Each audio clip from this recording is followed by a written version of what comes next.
이 오디오북은 2025년 토마스 데이븐포트가 발간한 책 에이전틱 아티피셜 인텔리전스를 기반으로 주식회사 빅데이터 랩스에서 제작한 오디오북입니다. 안녕하세요. AI 에이전트. 요즘 정말 뜨거운 주제잖아요. 이론만 들으면 좀 막연하게 느껴지실 수도 있는데, 그래서 오늘은 이 기술이 실제 산업 현장이나 우리 일상에서 세상을 어떻게 바꾸고 있는지 한번 구체적인 사례를 중심으로 깊이 파고 들어보려고 합니다. 네, 마치 그 대학 강의 핵심 요약 노트처럼요. AI 에이전트의 성공적인 기업 적용 사례부터 시작해서 다양한 활용 방안까지 좀 꼼꼼하게 짚어볼 거예요. 특히 패스홈이라는 기업, 여기에 아주 흥미로운 AI 도입 스토리를 자세히 살펴볼 거고요. 또 다른 산업 분야나 우리 개인의 생산성을 높이는 데는 또 어떻게 쓸 수 있는지 그런 것까지 알아보겠습니다. 오늘 전체적인 내용은 슬라이드 2번을 보시면 개괄적으로 파악하실 수 있을 겁니다. 이번 시간을 통해서 AI 에이전트가 가진 어떤 변화의 힘, 그 잠재력을 좀 이해하시고 앞으로 여러분이 마주할 세상이나 커리어에 이게 어떤 영향을 줄지 생각해보는 계기가 되면 좋겠습니다. 준비되셨나요? 자, 그럼 한번 시작해볼까요? 네, 좋습니다. AI 에이전트 개념이나 기술적인 구축 방법 이런 것도 물론 중요하죠. 아마 이전 강의들에서 다뤘을 내용일 텐데요. 근데 사실은 실제 성공한 기업 사례를 분석하는 게 그 기술이 어떻게 진짜 비즈니스 가치를 만들어내는지를 이해하는 데는 정말 필수적입니다. 슬라이드 3번에서도 바로 이 점을 강조하고 있고요. 이게 단순히 기술 도입 이걸로 끝나는 게 절대 아니거든요. 조직 문화는 또 어떻게 바뀌어야 하는지, 이거 어떻게 확장할지, 그리고 가장 중요한 거, 기술과 사람의 역할을 어떻게 조화시킬지, 이런 아주 복합적인 고민이 필요한 과정입니다. 오늘 우리가 살펴볼 이야기들이 AI 에이전트 도입을 좀 고민하시는 분들께는 현실적인 어떤 청사진, 그런 걸 제공할 수 있을 거라고 생각합니다. 그럼 먼저 AI 에이전트가 그 일하는 방식의 변화? 새로운 패러다임부터 짚어보죠. 이게 단순히 업무 몇 개 자동화한다, 이런 수준을 넘어선다는 거잖아요. 그렇죠. 일하는 방식 자체가 아주 근본적으로 바뀔 수 있는 잠재력이 있는 거죠. 네. 근데 여기서 핵심은 기술 그 자체가 아니라 오히려 사람이라는 말씀이신 것 같아요. 인간하고 AI가 어떻게 협력하고 또 조직 문화나 어떤 규칙 같은 거, 거버넌스라고 하죠. 그게 이걸 어떻게 뒷받침해 주느냐가 성공의 열쇠다, 이런 거죠. 맞습니다. 아주 중요한 지적이세요. AI 에이전트가 점점 더 정교해지고 자율성까지 갖게 되면서 이게 우리 일자리나 기업 운영 방식, 더 나아가서는 사회 전체에 어떤 새로운 기회를 줄지, 또 반대로 어떤 도전 과제를 안겨줄지 좀 깊이 생각해 봐야 할 시점입니다. 그런 면에서 오늘 살펴볼 펫셋홈 사례가 이런 고민을 아주 구체적으로 들여다볼 수 있는 좋은 시작점이 될 거예요. 관련 논의는 슬라이드 4번 내용을 참고하시면 더 좋겠습니다. 자, 드디어 핵심 사례 연구네요. 영국 최대 반려동물 케어 회사죠. 펫셋홈. 슬라이드 5번 내용 보시면서 이야기 나눠보죠. 이 회사가 AI 전원 책임자 사이먼 앨리스라는 분의 주도하에 아주 대담한 비전을 세웠다고 들었어요. AI 에이전트를 그냥 여기저기 흩어진 개별 프로젝트가 아니라 회사 전체를 이렇게 가로지르면서 연결하는 횡단적 인터페이스로 만들겠다, 이런 거였다면서요. 네, 맞아요. 아주 야심찬 비전이죠. 특히 저는 그 고객 개개인을 위한 AI 디지털 비서 구상, 이게 정말 인상 깊었어요. 고객 정보랑 반려동물 정보를 바탕으로 맞춤형 서비스를 제공한다. 예를 들면 필요한 용품 추천해주고, 반려동물 상태가 좀 이상한데? 하면 간단한 증상 확인도 돕고, 주문한 거 어디 주문하? 추적도 해주고. 그렇죠. 와, 진짜 나만을 위한 AI 컨시어지가 생기는 셈이잖아요. 네, 바로 그겁니다. 근데 이 비전 뒤에는 사실 굉장히 정교한 시스템이 계획되어 있어요. 슬라이드 6번을 한번 보시면요. 거기 그림이 잘 나와 있는데 수의사 역할을 하는 에이전트, 고객 서비스 에이전트, 아니면 매장 판매 지원 에이전트, 이런 여러 전문 에이전트들이 서로 유기적으로 협력하는 다중 에이전트 시스템을 구상하고 있는 거죠. 여러 에이전트가 같이 일하는 거군요. 네, 이건 마치 여러 서비스 에이전트들이 필요에 따라서 서로를 호출하고 협력하는 모델, 그러니까 서비스형 에이전트, AAAS, 에이전트에서 서비스라고 부르는데요. 이런 모델이나 혹은 에이전트끼리 정보를 주고받으면서 거래하는 에이전트 간 경제, A2A 이코노미의 아주 초기 형태를 실제 비즈니스에 적용하려는 시도라고 볼 수 있습니다. 그러니까 고객의 AI 비서가 알아서 다른 전문 에이전트들이랑 막 소통하면서 최적의 해결책을 찾아주는 그런 미래를 그리고 있는 거죠.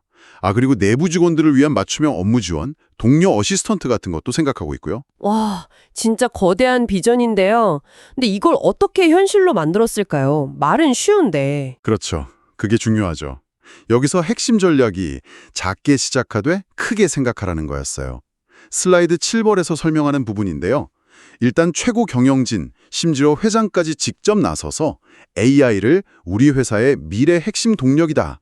이렇게 선언하고 전폭적인 지원을 아끼지 않았습니다. 탑다운 방식의 지원이 중요했군요. 네. 그러면서 단순히 한두 부서에 국한된 게 아니라 수의학 부문, 소매점, 온라인 판매, 심지어 보험까지 회사의 모든 가치 사슬을 아우르는 아주 통합적인 AI 비전을 그린 거죠. 근데 여기서 또 중요한 포인트는 처음부터 이 모든 걸 한 번에 다 하려고 덤벼든 게 아니라는 점입니다. 슬라이드 8번을 보시면 나오는데요. 명확한 목표를 가진 아주 작은 파일럿 프로젝트부터 시작했어요. 이걸로 성공 가능성, 즉 가치를 먼저 입증하고 그 추진력으로 다음 단계로 나아간 거죠. 작은 성공 사례를 먼저 만들어서 보여줬군요. 바로 그거죠. 그 대표적인 성공 사례가 바로 수의 진료 기록 AI 서기, 영어로는 Ambient Digital Scribe라고 하는데요. 이게 아주 대박을 쳤습니다. 그게 뭐 하는 건가요? 수의사가 진료실에서 반려동물 보호자랑 나누는 대화를 얘가 실시간으로 듣고 있다가 자동으로 진료 기록을 작성하고 요약까지 해주는 에이전트예요. 와, 근데 정확도가 무려 99.6%에 달했다고 해요. 그러니까 수의사분들 문서 작업 부담이 정말 획기적으로 줄어든 거죠. 99.6%요? 거의 완벽하네요. 그렇죠. 물론 그렇다고 AI가 모든 걸 다 하는 건 아니고요. 최종 진단이나 치료 결정 같은 아주 중요한 의학적 판단은 반드시 수의사가 직접 내리도록 해서 그 AI와 인간의 협업 원칙은 철저히 지켰습니다. 이건 10장에서 강조했던 내용과도 연결되죠. 균형이 중요하겠네요. 또 주목할 만한 점이 있었다고요. 네, 기술을 좀 빠르게 확산시키기 위해서 로우 코드, 노 코드 플랫폼을 아주 적극적으로 활용했다는 점이에요. 슬라이드 9번 내용입니다. 예를 들어 마이크로소프트 코파일럿 스튜디오 같은 도구를 사용해서 코딩을 잘 모르는 현업 전문가들, 예를 들면 수의사 선생님이나 마케팅 담당자 같은 분들이 직접 자기 업무에 필요한 AI 에이전트를 만들고 개선할 수 있게 길을 열어준 거죠. 개발자가 아니어도 직접 만들 수 있게 한 거군요. 네, 그 책임자인 사이먼 엘스 본인도 이 툴을 써봤는데 오전에 잠깐 만져서 프로토타입 2개를 그냥 뚝딱 만들었다고 하더라고요. 정말 빠르네요. 그렇죠. 개발 속도가 엄청나게 빨라지는 거죠. 그러면 확실히 조직 전체적으로 혁신이 빨라지겠네요. 맞습니다. 이런 로우코드, 노코드 방식이 AI 기술 도입의 문턱을 정말 크게 낮춰주고요. 개발 속도를 높이는 건 물론이고 다양한 부서의 직원들이 직접 자기 업무에 필요한 자동화 도구를 만들면서 조직 전체의 혁신 역량 자체가 커질 수 있게 하는 거죠. 하지만 이렇게 개발이 쉬워지는 만큼 관리가 중요해집니다. 슬라이드 13번에서 이 부분을 강조하는데요. 너무 무분별하게 막 만들어지는 걸 막고 또 품질을 일정하게 유지하기 위한 강력한 관리 체계, 즉 거버넌스가 반드시 뒷받침되어야 합니다. 누구나 만들 수 있게 하되 아무렇게나 만들지는 못하게 하는 그런 장치가 꼭 필요한 거죠. 그렇군요. 거버넌스. 펫세톰의 또 다른 흥미로운 사례로 사기 탐지 에이전트도 있던데요. 슬라이드 10번 내용이죠. 네. 그것도 아주 재미있는 사례입니다. 예를 들어 어떤 고객이 손상된 제품 사진 하나를 가지고 여기서 환불받고 저기서 또 환불받고 이렇게 여러 번 환불 요청을 하는 경우가 있을 수 있잖아요. 네, 그럴 수 있죠. 사람이 일일이 이런 패턴을 찾아내기는 사실 쉽지 않거든요. 근데 AI 에이전트는 방대한 데이터를 분석해서 이런 복잡한 사기 시도를 딱 잡아내는 거죠. 오, 데이터를 보는 눈이 다르군요. 그렇죠. 근데 더 흥미로운 건요. 이 에이전트가 단순히 사기만 잡는 게 아니라는 점이에요. 그래요? 만약에 여러 고객이 비슷한 문제로 진짜 불만을 계속 제기하면 이건 사기가 아니라 혹시 제품 자체에 품질 문제가 있는 거 아닐까? 이런 신호로 파악해서 알려준다는 겁니다. 와, 그건 정말 똑똑한데요? 단순 탐지를 넘어서네요. 네. 그러니까 단순히 운영 효율을 높이는 걸 넘어서 제품 개선에 필요한 어떤 전략적인 통찰력까지 제공하는 셈이죠. 아까 말씀드렸던 수의 진료 기록 AI 서기 슬라이드 11번 다시 보시면 이것도 마찬가지로 반복적이지만 아주 중요한 업무를 자동화해서 전문가인 수의사가 환자 진료라는 그 핵심 역량에 더 집중할 수 있게 돕는 아주 좋은 사례라고 할 수 있습니다. 정말 다양한 방식으로 활용되고 있네요. 그런데 이렇게 성공 가도를 달리는 와중에도 배운 점, 중요한 교훈이 있었다고요? 네, 맞습니다. 바로 데이터 품질의 중요성이었습니다. 슬라이드 12번에서 이 부분을 좀 다루는데요. AI 에이전트가 학습하는 데이터에 일관성이 없으면 얘가 혼란스러워한다는 걸 아주 뼈저리게 깨달았다는 겁니다. 아, 데이터의 일관성. 네. 사람은 좀 정보가 모순되거나 부족해도 뭐랄까 경험이나 상식으로 알아서 좀 걸러듣거나 판단하잖아요. 그렇죠. 맥락을 파악하니까요. 근데 AI는 아직 그게 잘 안 된다는 거죠. 그래서 그 사이먼 앨리스가 이런 말을 했어요.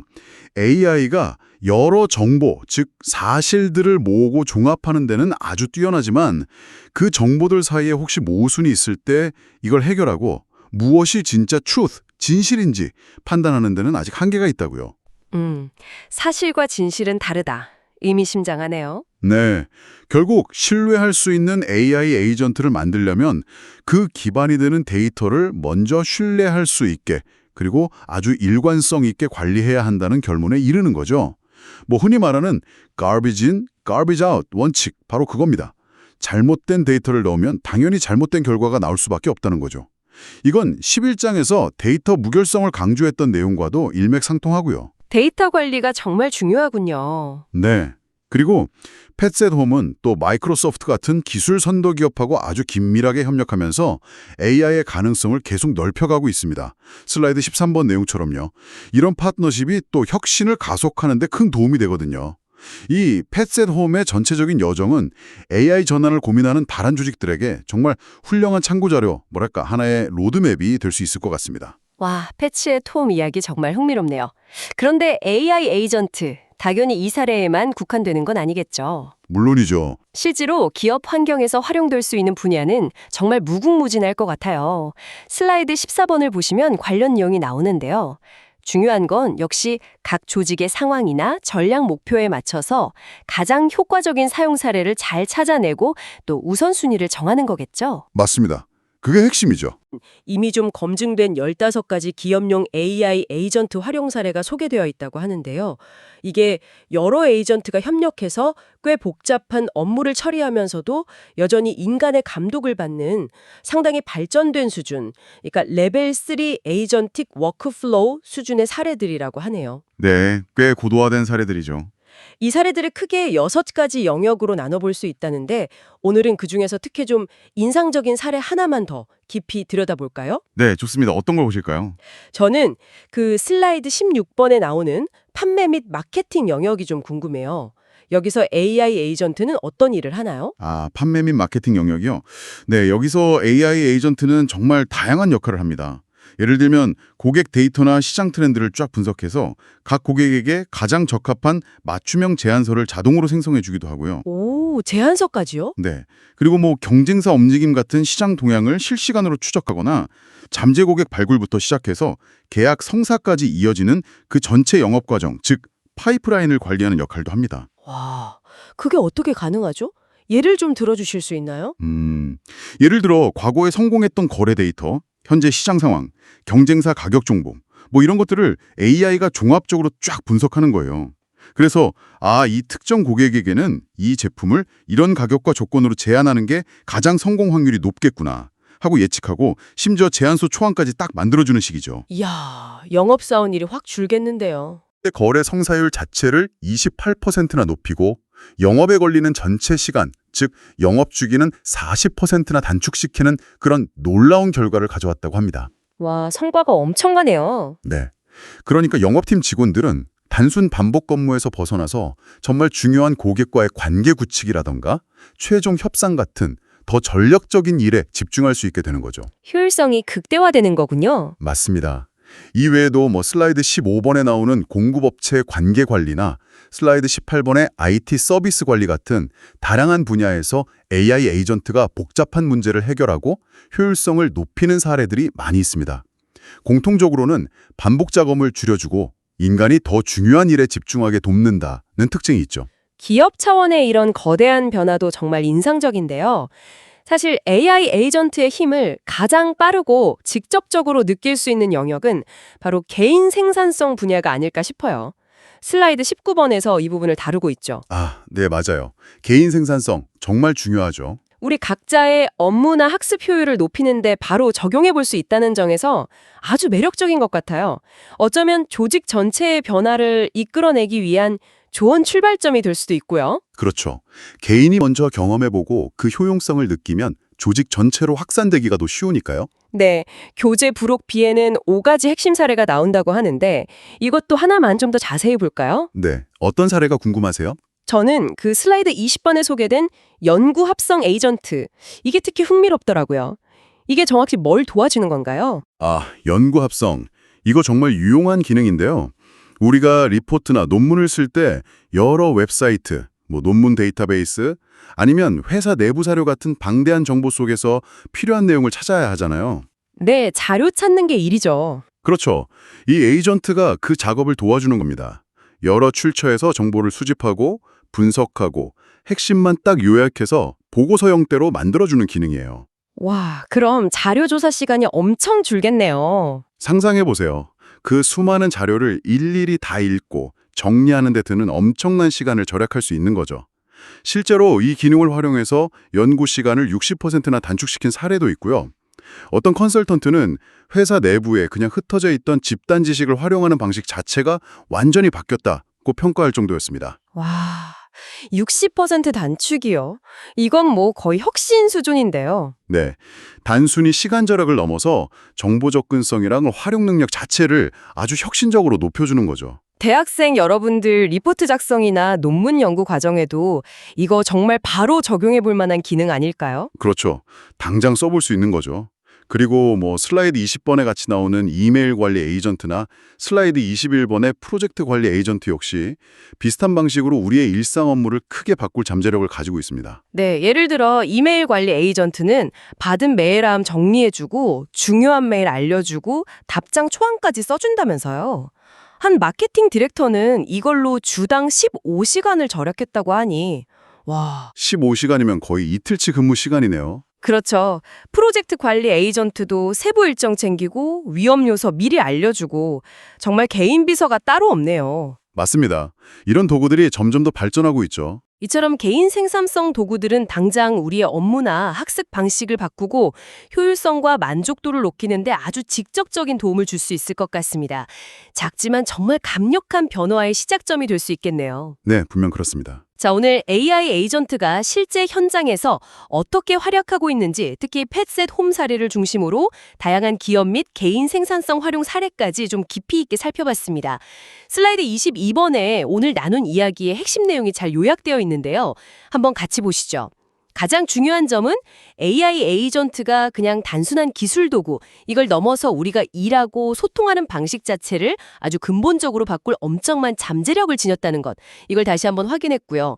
그리고 그 성공적인 도입과 확산을 위해서는 명확한 목표 설정과 사용 사례 발굴이 우선되어야 하고 또 작은 성공, 즉 파일럿 프로젝트를 통해서 그 가치를 검증하고 확산해 나가야 한다는 건. 네, 단계적인 접근이 중요하죠. 그리고 깨끗하고 일관된 데이터 관리. 아까 강조하셨던 부분이죠. 이것과 함께 체계적인 관리 감독, 즉 거버넌스가 필수적이라는 점, 그리고 무엇보다 기술과 인간이 어떻게 현명하게 협력할 것인가, 이 방안을 모색하는 게 중요하다는 점을 확인했습니다. 네, 맞습니다. 기술 그 자체만큼이나 어쩌면 그 이상으로 중요한 것이 바로 리더십과 조직 문화입니다. 슬라이드 22번에서도 이 부분을 강조하고 있는데요.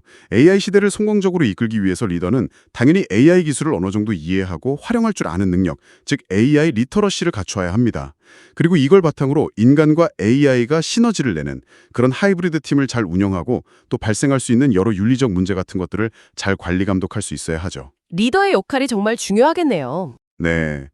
그리고 조직 전체적으로는 이런 변화를 두려워하지 않고 끊임없이 배우고 실험하는 그런 학습 문화, 그리고 혹시 실패하더라도 그걸 용인하고 다시 도전할 수 있는 회복 탄력성, 이런 것들이 아주 중요합니다. 결국 문화가 뒷받침되어야 하는군요. 그렇죠. 궁극적인 목표는 AI가 인간을 대체하는 게 아니라 우리의 능력을 증강시켜서 우리가 좀 더 창의적이고 더 전략적이고 또 더 인간적인 가치를 창출하는 그런 일에 집중할 수 있도록 돕는 것, 그런 협력적인 미래를 만드는 것이라고 생각합니다. 그래서 AI 에이전트의 성공적인 확장은 단순히 기술 하나 설치하는 그런 프로젝트가 아니라 조직 전체의 일하는 방식을 혁신하는 하나의 긴 여정, 그 자체라고 볼 수 있겠습니다. 네, 오늘 나눈 이야기들이 AI 에이전트의 가능성에 대해서 여러분이 더 깊이 이해하시는 데 도움이 되었기를 바랍니다. 대학생이신 여러분의 전공 분야나 앞으로 꿈꾸는 커리어에서 이 기술이 어떤 기회를 가져다 줄 수 있을지, 혹은 당장 다음 주 리포트 작성을 위해서 아까 말씀드린 연구합성 에이전트 같은 기능을 어떻게 한번 활용해 볼 수 있을지 상상해 보시는 것도 좋을 것 같아요. 네. 마지막으로 앞으로 우리가 함께 고민해 볼 만한 질문을 하나 던져보고 싶습니다. 네, 어떤 질문인가요? 오늘 저희가 살펴본 사례들은 주로 현재 기술 수준을 보여주는 거잖아요.